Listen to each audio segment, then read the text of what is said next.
Salam. Sheikh, can you throw some light on doing business with banks and financial institutions, okay, and the consequence of dealing in it? Doing business with banks and financial institutions is halal as long as the business is halal. So if I understand your question. I know what you're getting, don't worry. If I have a brother in the UK and I want to send him money, I will not go to any Tom, Dick or Harry. I have to go to the bank and I give him £1,000 worth with 70 dirhams transaction fee, and that is it. This is halal. If I want to deposit my money because there isn't any Islamic bank and I put it in this bank and they don't give me interest, it is halal. If I want to pay my telephone bills, electricity bills through the bank, this is halal. So doing business with the bank and financial institution is halal. However, if the transaction itself is haram, then it's haram. So if I'm dealing with the bank, either taking riba, i.e.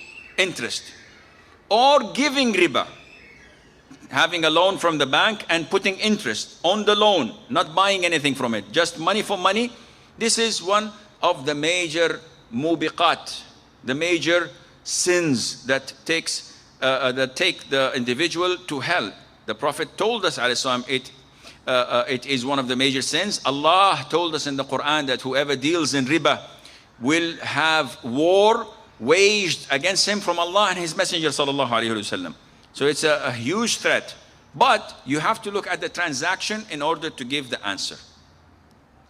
How about doing some service, not exactly dealing with bank? Suppose banks have some requirements for their own office.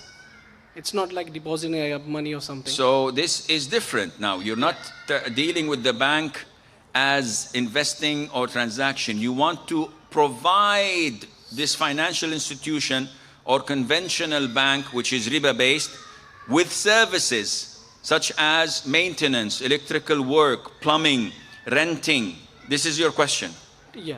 Or I'm a software engineer and I work for a company that develops software and they assign me to develop a software for that conventional bank. What's the ruling? It's haram. Allah said in chapter 5 in the very beginning, وَتَعَاوَنُوا عَلَى الْبِرِّ وَالتَّقْوَى وَلَا تَعَاوَنُوا عَلَى الْإِثْمِ وَالْعُدْوَانِ. Cooperate on virtue and fearing Allah Azza wa Jal, and do not cooperate on haram, vice and sins and transgression. So anyone who helps someone in haram will take the same burden of him. So this is totally prohibited. Allah.